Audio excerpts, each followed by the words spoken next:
Bismillahirrahmanirrahim. Assalamualaikum warahmatullahi wabarakatuh. Baik, bertemu lagi dengan Ibu Titi. Kita masih melanjutkan pembahasan di dalam teknik-teknik mikrobiologi. Jadi, yang sebelumnya kita sudah membahas tentang mikroskop, ya, ke macam-macam mikroskopnya. Sedangkan penjelasan lebih detail tentang bagian-bagian mikroskop, kemudian masing-masing fungsi dari mikroskop, nanti bisa kita lanjutkan di dalam kegiatan laboratorium atau di kegiatan praktikum. Nah, kita melanjutkan topik yang lain, yaitu teknik disinfeksi. Ini berkaitan dengan bekerja secara aseptik. Jadi bekerja secara aseptik ini tujuannya adalah kita bekerja secara bersih, bersih dalam arti kata terbebas dari keberadaan atau kehadiran mikroba yang tidak diinginkan di dalam penelitian kita atau di dalam pekerjaan kita. Nah, berkaitan dengan bekerja secara aseptik atau lingkungan yang aseptik, maka kita selalu dihadapkan pada eh, istilah desinfeksi dan sterilisasi. Jadi kedua istilah ini sebetulnya merujuk pada hal yang sama, yaitu berkaitan dengan usaha untuk membersihkan, untuk membunuh atau untuk menghilangkan mikroba dari suatu objek. Ya. Nah, lebih detailnya kalau kita ingin membedakan, desinfeksi ini biasanya dikaitkan dengan mikroba atau mikroorganisme yang berada dalam suatu permukaan objek yang tidak hidup. Jadi benda-benda mati. Misalnya kita bekerja di dalam meja, di atas meja, maka permukaan meja harus dibersihkan dengan desinfektan. Nah, ketika kita bekerja atau berbicara tentang sterilisasi, maka teknik ini adalah usaha untuk bekerja secara bersih, untuk menghilangkan mikroba dari suatu permukaan objek yang hidup. Nah, oleh karena itu, desinfeksi adalah the process of reducing harmful microorganism from inanimate objects and surfaces. Sedangkan sterilization adalah the process of killing all microorganism from from animate object, dari suatu mikroorganisme, ya. Ini adalah makhluk hidup, permukaan dari makhluk hidup, gitu. Nah, ini sering kita temukan istilah-istilah ini berkaitan bukan hanya di laboratorium saja, tetapi sering kita temukan istilah ini dikaitkan dengan kebersihan di area rumah sakit, ya. Jadi penggunaan desinfektan, penggunaan alat-alat sterilisasi, ini semuanya untuk menghindarkan terjadinya kontaminasi, yaitu masuknya atau tercampurnya atau datangnya mikroorganisme lain yang tidak diinginkan, ya, baik dalam suatu alat maupun dalam suatu bahan. Nah, pada skema ini Ibu ingin coba menjelaskan salah satu teknik aseptik ketika kita ingin mengambil atau ingin memindahkan suatu mikroba dalam suspensi yang kita miliki. Jadi, bagaimana supaya mikroba yang ada di dalam tabung reaksi ini bisa diambil dan dipindahkan ke wadah atau ke media lain tanpa merusak atau tanpa mengganggu dan menyebabkan kontaminasi pada suspensi ataupun inokulum yang ada dalam wadah yang menjadi stok ini.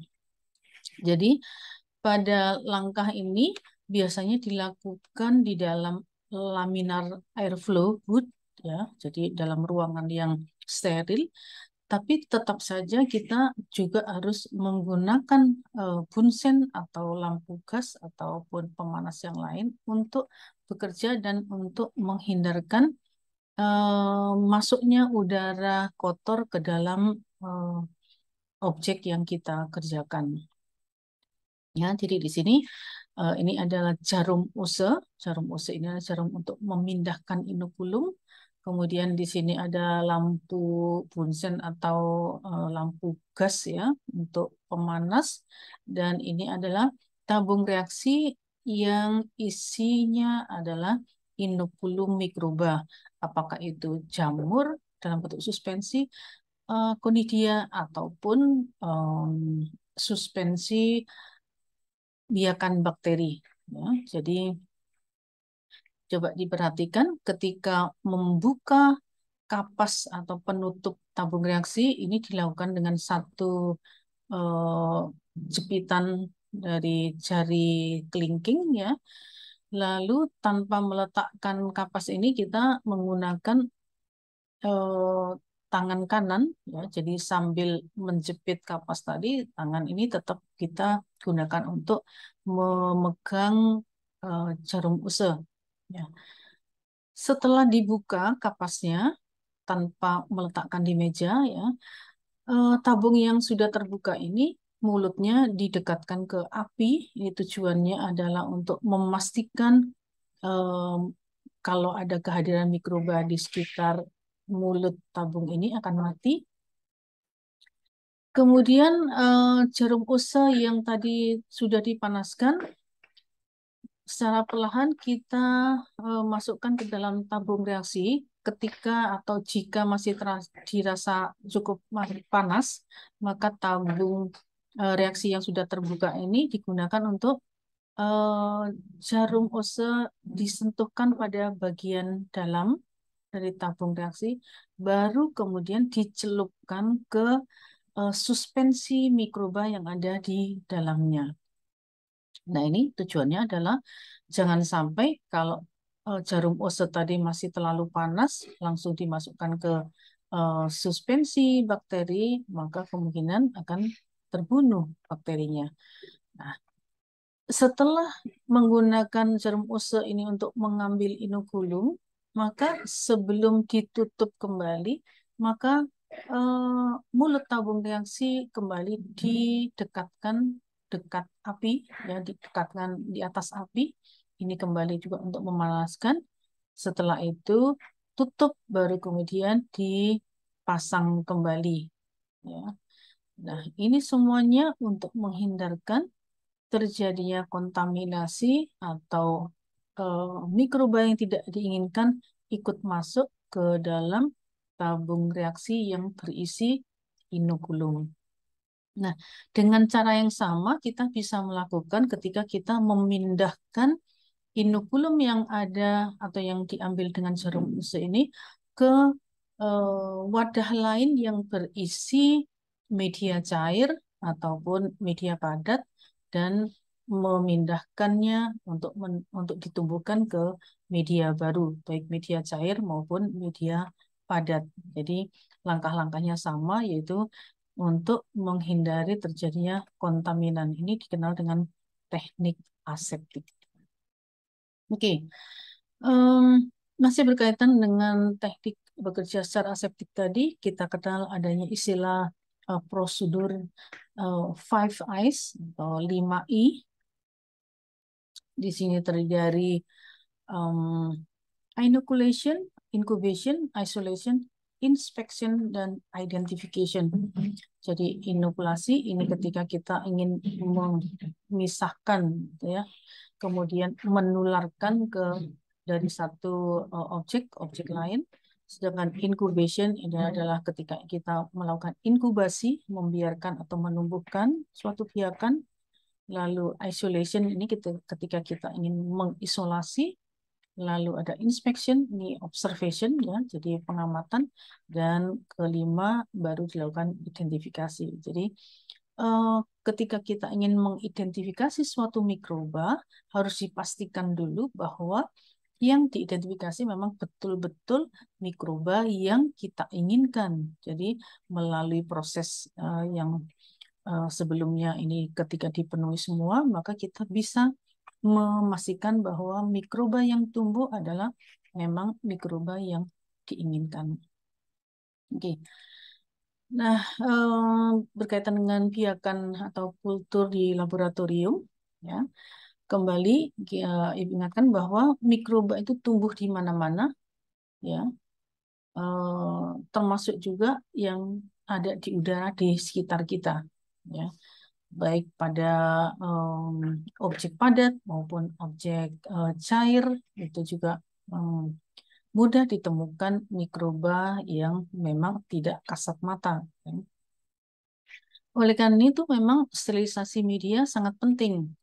Ya, sterilisasi bahan juga sangat penting ketika kita ingin menggunakan mikroba tertentu tanpa ada gangguan dari mikroba yang lain. Jadi teknik aseptik contohnya seperti yang tadi Ibu bahas. Oke, kita masuk ke teknik isolasi untuk memperoleh kultur murni. Nah, kultur murni itu apa? Jadi kultur murni adalah kultur atau biakan yang terdiri atas satu jenis mikroba. Jadi, kalau kita mempunyai kultur tanpa tahu isinya, kita harus memisahkan dulu, mengisolasi dulu untuk mendapatkan satu yang kita inginkan. Jadi, jika suatu kultur atau suatu suspensi terlalu pekat atau terlalu rapat, maka harus dipisahkan, ya. Dipisahkan satu sama lain dengan berbagai cara. Yang paling mudah yaitu dengan cara pengenceran. Jadi suatu suspensi yang tampak padat atau keruh, ini lebih dulu harus kita lakukan pengenceran. Jadi pengenceran ini untuk memisahkan isi atau mikroba yang ada di dalam suatu bahan. Nah, setelah pengenceran, ini nanti baru bisa dilakukan langkah berikutnya, misalnya eh, kita bisa menumbuhkan di dalam suatu media, di dalam cawan Petri, itu bisa hasil pengenceran tadi dituangkan.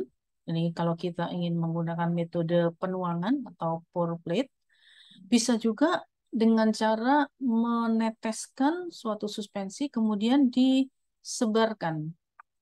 Itu dikenal dengan spread plate atau metode penyebaran. Atau bisa juga inokulum tadi diambil dengan jarum ose baru kemudian digoreskan di dalam atau pada permukaan media cawan, dikenal dengan istilah strict plate. Jadi metode penggoresan. Nah, pada metode penggoresan ini juga nanti kita bisa belajar adanya penggoresan kuadran, ya. Jadi ini tadi penjelasan lebih lanjut, metode isolasi atau metode memisahkan sel-sel bakteri atau spora yang terlalu rapat. Jadi memang paling mudah adalah diencerkan dulu, ya. Itu teknik dilution atau pengenceran. Kalau kita tidak ingin melalui pengenceran lebih dahulu, mungkin dengan penggoresan ini juga bisa. Jadi langsung dengan menggunakan jarum use tadi, kita ambil satu use, lalu disentuhkan pada permukaan media dan digoreskan secara eh, beberapa baris maupun dalam goresan siksak, ya. Atau juga dengan cara penyebaran juga bisa, yaitu eh, diteteskan pada permukaan media, kemudian disebarkan dengan alat biasanya kita kenal gelas L, ya, gelas L atau air gelas ini digunakan untuk menyebarkan inokulum yang sudah diteteskan pada permukaan media. Ini tujuannya adalah untuk mendapatkan koloni yang terpisah. Nah, ini adalah kita lihat foto untuk metode strik, ya. Nah, pada gambar A ini sama seperti pada teknik pemindahan yang dilakukan secara aseptik tadi. Jadi menggunakan jarum use disentuhkan pada media yang berisi inokulum. Ini juga harus ingat dilakukan secara aseptik, ya. Kemudian jarum ose ini digoreskan pada permukaan media di dalam cawan. Nah, ini biasanya inokulumnya adalah inokulum yang murni, ya, jadi harus dijaga supaya tidak terkontaminasi. Lalu media juga dipastikan adalah media yang steril. Jadi ketika kita ingin memindahkan inokulum dan menumbuhkan ke suatu media, harus dipastikan bahwa medianya tidak terkontaminasi. Sehingga ketika sesuatu yang tumbuh di dalam media biakan ini merupakan uh, inokulum atau biakan yang memang kita sengaja tumbuhkan, bukan mikroba-mikroba lain yang merupakan kontaminan. Oke, ya. Jadi agar bednya juga steril, langkahnya steril, maka ini bisa kita harapkan mikroba secara murni diperoleh dari hasil strik ini. Nah, dengan menggoreskan jarum usa yang mengandung mikroba tadi dilakukan secara ini dikenal dengan metode kuadran, ya. Jadi beberapa kali kita lakukan penggoresan. Langkah pertama digoreskan di awal ujung median ini beberapa kali secara cepat dan rapat, ya. Kemudian jarum yang sudah digunakan untuk penggoresan ini kita dipanaskan dengan eh, pemanas Bunsen. Ini adalah untuk tujuannya mematikan sisa mikroba yang ada pada jarum usut yang pertama tadi. Lalu jarum yang sama kita gunakan untuk menggoreskan pada kuadran kedua. Jadi kalau masih terlalu panas, jarumnya disentuhkan dulu pada bagian tepi media dan dilanjutkan dengan penggoresan yang kedua. Jadi disentuhkan dulu 1-2 kali pada goresan yang lama, lalu ditarik ke bagian media yang belum tergores. Jadi ini merupakan kuadran kedua. Ya. Seterusnya dilakukan hal yang sama, yaitu jarumnya dipanaskan dulu, kemudian digunakan untuk penggoresan yang ketiga, yaitu disentuhkan dulu beberapa kali pada penggoresan kedua dan dilanjutkan ke kuadran yang ketiga. Dan kalau kita menggunakan 4 kuadran, maka dilakukan hal yang sama, yaitu penggoresan secara siksak ini untuk memperoleh penyebaran inokulum pada penggoresan yang keempat. Ya. Nah, di sini kita lihat bahwa terdapat semacam pengenceran, ya. Jadi yang pertama di sini mikroba masih tumbuh dengan pekat, ya, tidak bisa dilihat adanya koloni yang terpisah. Begitu juga di penggoresan kedua dan ketiga ini masih menggumpal secara apa namanya rapat. Baru kemudian pada langkah yang keempat di penggoresan keempat ini kita peroleh pertumbuhan koloni yang terpisah, ya. Jadi dengan strict method ini eh, kita mengisolasi sekaligus mengencerkan dan bisa mendapatkan satu inokulum, satu koloni yang terpisah, yaitu pada penggoresan keempat. Nah, untuk kasus biakan yang seperti ini bisa kita katakan sebagai biakan yang murni. Mengapa murni? Yaitu karena eh, penampakan atau tampilan yang seragam dimiliki oleh biakan ini. Warnanya sama semua dan secara umum ini untuk koloni-koloni yang terpisah juga menunjukkan bentuk yang sama. Ya, jadi ini adalah koloni dari biakan yang murni. Nah, nanti untuk selanjutnya, koloni-koloni yang terpisah ini bisa kita gunakan di dalam penelitian lanjutan, ya. Diperbanyak lagi pada media yang sama atau langsung digunakan untuk suatu perlakuan dan sebagainya. Tetapi kita tahu bahwa eh, koloni bakteri yang tumbuh ini memang koloni yang kita inginkan. Baik, yang berikutnya kita lanjutkan dengan teknik pewarnaan. Jadi staining atau teknik pewarnaan ini berkaitan dengan usaha kita kalau ingin mengamati mikroba yang kita teliti, ya. Baik itu warnanya ketika diamati di bawah mikroskop maupun pewarnaan secara umum ketika kita menumbuhkan di dalam media. Nah, teknik pewarnaan ini eh, terutama ditujukan adalah pada bakteri-bakteri yang memang pada umumnya warnanya hialin, warnanya bening, ya. Jadi tidak berwarna merah, ya. Ada karena bakteri ada yang bakteri merah dan sebagainya, ya. Nah, untuk bakteri-bakteri yang transparan ini, untuk mengamati lebih detail dari sel-sel bakteri, maka kita perlu melakukan pewarnaan. Itu yang pertama, untuk mengamati eh, tampilan, apakah itu bentuknya, eh, kemudian bagaimana permukaannya, dan sebagainya. Eh, Teknik pewarnaan ini juga eh, diperlukan untuk apa? Salah satu langkah di dalam identifikasi, ya. Jadi misalnya dengan pewarnaan tertentu menunjukkan hasil tertentu ini untuk membuktikan bahwa bakteri yang kita uji itu memang mempunyai sifat seperti yang kita inginkan, ya. Misalnya pewarnaan asam itu untuk menunjukkan bakteri-bakteri yang memang eh, bersifat asam. Begitu juga pewarnaan gram ini dilakukan untuk mengetahui apakah bakteri yang kita teliti ini masuk dalam kelompok gram negatif atau gram positif dan seterusnya, ya. Begitu juga pewarnaan flagela. Ini dengan langkah tertentu, dengan prosedur dan bahan-bahan tertentu, kita akan bisa mengamati apakah bakteri yang kita teliti ini mempunyai flagela atau tidak. Karena tidak semua bakteri mempunyai flagela, ya.